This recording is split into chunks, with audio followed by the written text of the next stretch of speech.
The time by Jamaica Mountain Peak Golden Turmeric Latte is 12 p.m.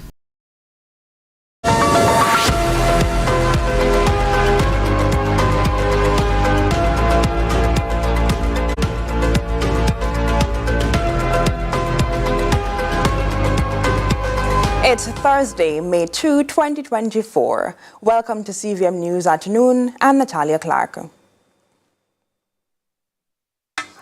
Last night at approximately 8:02 p.m., sections of Kingston and St. Andrew, Portland and St. Thomas experienced a 4.2 magnitude earthquake. Persons described what they felt as shake lasting for little more than a second. The earthquake unit at the UWI Mona campus reported the epicenter 5 kilometers south of Hope Bay, Portland. A female bartender was yesterday shot and killed in New Green, Manchester. It's understood it was her second day on the job. Mayor of Mandeville, Donovan Mitchell, describes the incident as unfortunate. It seems, or would want to seem to us, that it may be a hit and run, in that is that she's not from Manchester, I was told, but she came there to work 2 days ago. And so one would want to think that it is a situation where that she came from a different area, persons may have watched her come into the area, or they would have had something elsewhere, and then this is where it ended. But I'm appealing to the residents in the area, because we have good people living in the area, to be calm. This may be a one-off shot, because New Green was very quiet up to recently. I mean, we had some problems there last year, and it had subsided and things were getting back to normal. So we're asking the residents to just be calm. I know the police are doing their work, and so we will await the police investigation and then see what comes out of it. Meanwhile, an elderly woman was brutally murdered at her home in Bamboo, St. John. Locals made the gruesome discovery sometime this morning. The victim, affectionately known as Miss Punchy, was 80 years old. She was allegedly sexually assaulted and chopped to death before being burnt. The incident sent chills through the community, with the residents clamoring for swift justice. We'll have more in News at 7. Now to health. Studies show men are less likely to get general health checkups at their doctor, but one general practitioner is encouraging men to change that narrative by prioritizing their health before it's too late. Speaking on Sunrise this morning, Dr. Malcolm Brewster explains most men wait until they start aging to visit the doctor. Health is a complete state of mental, physical, and spiritual well-being, and not merely the absence of disease. Right. And so when we talk about health, we think more than just the physical. Men, anecdotally and established in literature, have historically and continue to just neglect their health, and mostly it's because of socio-cultural factors, such as just the perception of being manly, you know that video that says, man must look like man, man must act like man. Right? So the idea that, subjecting yourself to something as vulnerable as just a medical checkup, it's somewhat emasculating. And then there's also stigma associated with mental health. So many people suffer of mental health challenges, but the stigma associated with it, especially for men. But it's never too early to start getting a checkup. And it's not just about prostate cancer, just in general. Do all your blood work. Tourism is a leading market for Jamaica. But when COVID-19 came to the island, many things shut down, including the industry. Speaking on Lead Story, Tourism Minister Edmund Bartlett says though the ministry braced for a decline in the industry, things went better than expected. We can say that Jamaica has been fully recovered from the impact of COVID-19 in terms of the tourism arrivals, as well as the revenue and the jobs. So 2022-23 became the new benchmark year for tourism measurements onward. We were able to annex the 4 million mark in terms of arrivals, 4.2 million. And we were able to annex the $4 billion earning mark to 4.38 billion. Yes. Now, you recall that I had established my KPIs. Yes. of 5 million visitors, $5 billion in earnings in 5 years, starting in 2020, and then of course COVID came. Yes. We ended our first quarter with 1.3 million visitors, the largest we've ever had, and $1.27 billion, which is again a record for that. You can watch the full discussion with Minister Edmund Bartlett on CVM's lead story at 6:30 this evening. Now, the Western Regional Health Authority's blood supplies are in dire straits due to a critical shortage in the region. Clinical coordinator at the WRHA, Dr. Delroy Frey, is making a fervent plea to donors, particularly those with O positive or universal blood types, to step up. He emphasizes that the shortage extends across the entire island. But what are the eligibility requirements to donate blood? Any patient between age 17 to 60 years old. And if you have had a tattoo and it's greater than a year, you still can give blood. If you have high blood pressure and you are taking your medication and your blood pressure is controlled properly, you can give blood. If you are diabetic and you are taking your medication and your diabetes is controlled properly, you can give blood. And Deputy Spokesperson for Tourism, Doreen Campbell, is calling for fair distribution of investment in Portland. Her comment came after Minister of Tourism Edmund Bartlett celebrated an island-wide increase in Airbnb activities. Campbell is, however, saying Portland needs more attention. Despite the overall growth, this area has not experienced a corresponding increase in visitor arrival, adversely affecting our local Airbnb services. Many visitors, especially those interested in ecotourism, have voiced significant challenges due to the poor condition of roadways and the scarcity of potable water. How you have so much water running in rivers that never seems to go dry, yet still you have very little water or no water running through your pipes. As you celebrate the estimated gross earnings of $31.8 billion from 1.3 million guest nights, it is crucial to remember that Portland is recognized as the birthplace of tourism in Jamaica. And in light of this, the People's National Party urges you to allocate a fair share of the Tourism Enhancement Fund towards improving basic infrastructure in Portland. We do apologize for the use of that wrong picture. And with that, we take a break. More turn.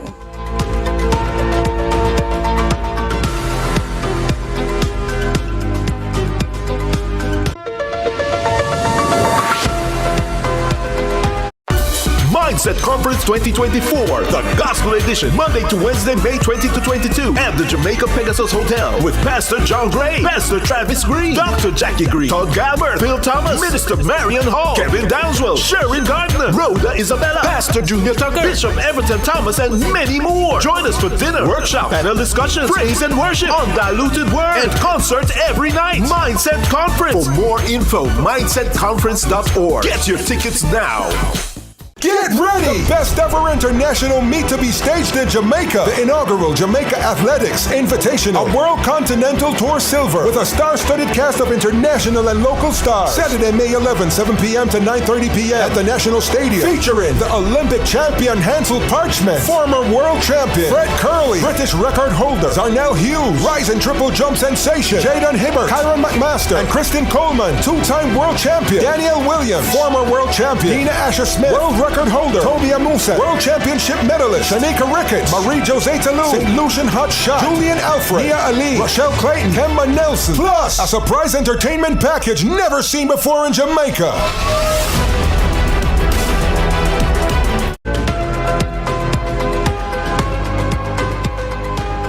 Welcome back to CVM News at noon. A Chinese woman who operates a supermarket in central Jamaica is expected to face the courts soon after she was arrested for allegedly counterfeiting a local curry brand. More in this report. The police have arrested and are looking to charge a Chinese national for breaches of the Trademarks Act after allegedly $3.2 million worth of counterfeit curry was seized at her Mandeville supermarket on Wednesday. These criminals, I call them criminals, they have no care whatsoever about the human element. All they care about is making money. That's head of the Intellectual Property Rights Unit in the Counterterrorism and Organized Crime Investigations Branch CTOC, Deputy Superintendent Victor Barrett. He underscores the far-reaching consequences of this stash of counterfeit goods, warning that its impact extends far beyond health hazards to potentially tarnishing the reputation of a respected local brand indefinitely. It's a huge catch of curry. Right? And these persons are disingenuous because they counterfeit their brand. So that brand, which I don't want to mention for various reasons, this brand develop their product, market their product, and they have a goodwill. And then no persons come and just piggyback on this brand and selling the curry.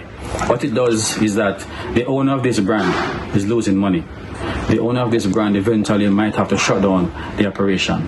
The owner of this brand might take loan to facilitate their development. So it is a sad day. The Trademarks Act says if convicted in the parish court, the offender could be fined up to $1 million and or a year in prison. If conviction comes in the circuit court, the penalty increases to 5 years maximum and or a fine.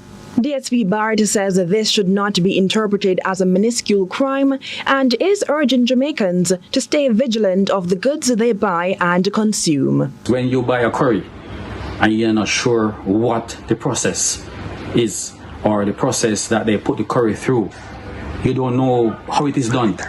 So there is no guarantee that you're buying a curry with a certain standard as opposed to buying a curry from the rightful owner, where the quality control systems are in place, the health concerns are in place. But here, persons just buy curry, just sell curry, without care. And it has to stop. He says he and his team will persist in their sweeping operations across Jamaica, aligning with the police's overarching goal to reduce all forms of crime. Natalia Clark, CVM News. Now, with thunderstorms now hovering over the island, sections of Mandeville were on Tuesday left impassable following a downpour. The water has since receded, but flooding remains an issue for the central parish. Trisha Gay Kelly has the details. These are scenes from Tuesday after heavy rains left some commuters in sections of Mandeville, Manchester stranded. But what the residents have as a daily weather prediction for the parish has now become a cause for concern, since every time it rains heavily or for an extended period, some areas are forced to shut down. One taxi operator is calling on the authorities to act on the matter, as he says even his vehicle's mudguard was removed while struggling through the water. The mash up the engine, transmission, and all of those stuff, you understand? People can't cross it. Without a truck or van or them thing there, you can't cross it. So here we are going. In a real life, the life is start out look better, brother. What you know, so we can't deal with the thing. Go through freely and thing, even though when rain fall, you see me?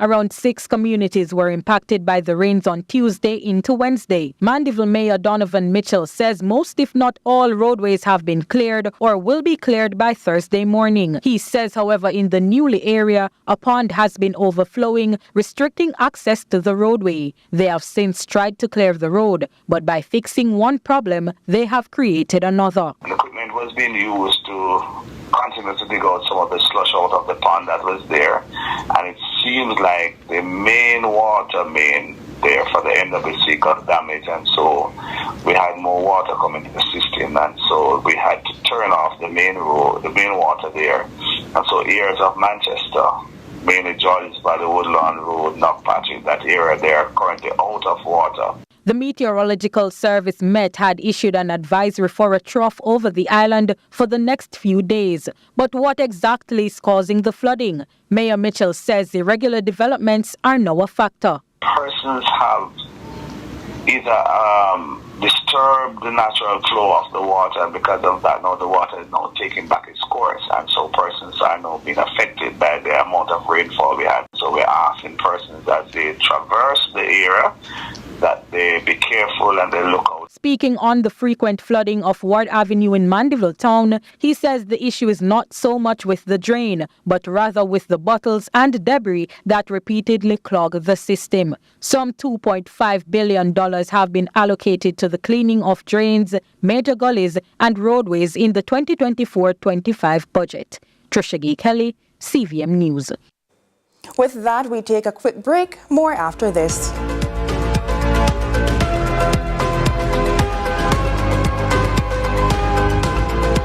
Truth is, you can live life to the fullest with HIV. This time signal is brought to you by the Ministry of Health and Wellness. The time is 12:15.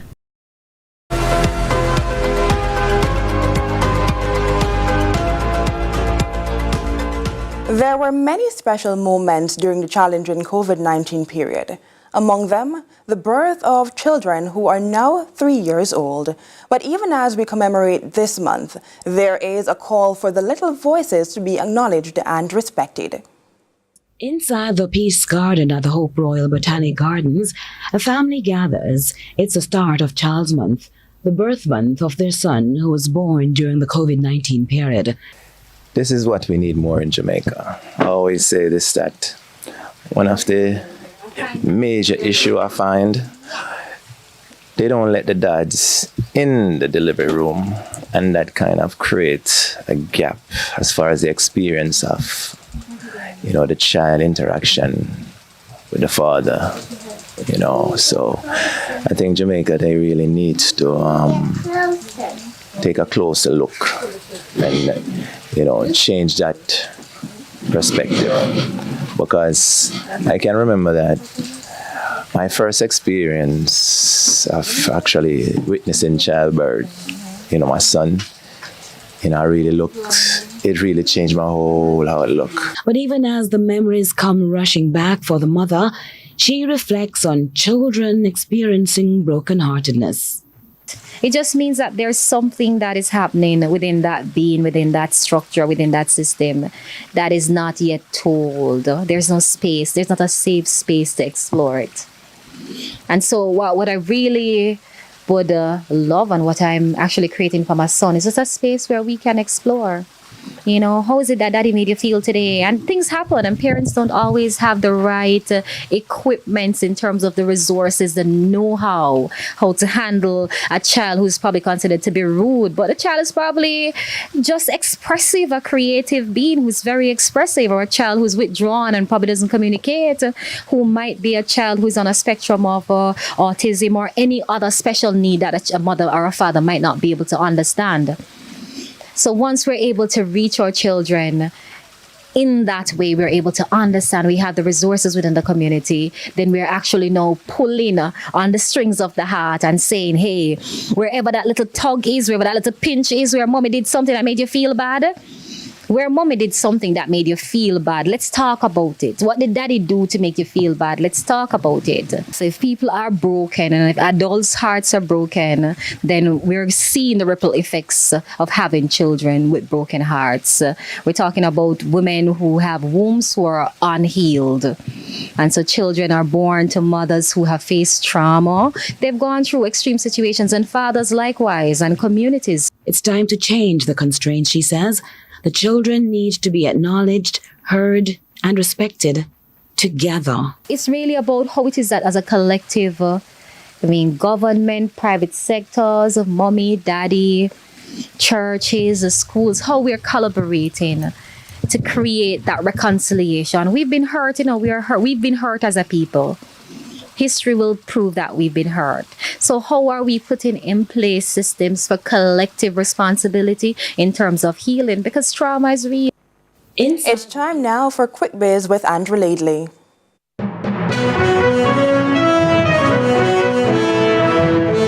Despite the government admitting that it collected less revenue than expected during the last fiscal year, Finance Minister Dr. Nigel Clark is defending the government's ability to fulfill its promises. Despite this fall off in revenues in March 2024, the government of Jamaica was still able to achieve a fiscal surplus for the 2023-2024 fiscal year of $1 billion.